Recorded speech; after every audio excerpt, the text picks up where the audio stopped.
O Isu min kayang che di puro huwan alau huwa music video lutak mai hi amai khatwa piang le ayan tu piang ten frau mat somna andom theina zalina hian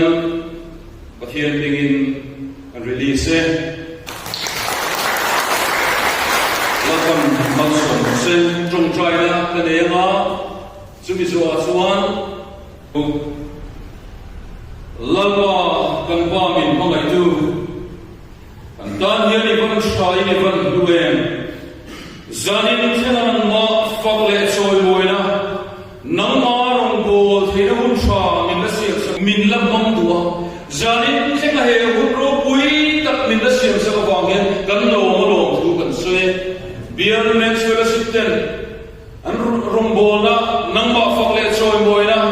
lutak mai an zira drama kal zer zanina hian oi sumin kayang setia lalma tui pui phone kar nang ma autu dim mun ron ruwa suwa puro kungan alo kuwa suwa zirin lalma zanina midang tan man somna nitura music video siya malo umbikan lo tu kan sre nangin man som se kinlunglung siya mga lahar sa na abo me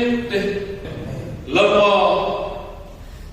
music video ay napiyang tenasaraw matso nathar at nathar ang laulit kay naturin nangin lama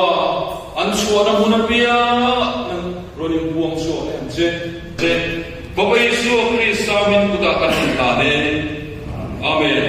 met sulit na ding sila kung ngayon ang laka kami ng grace at sila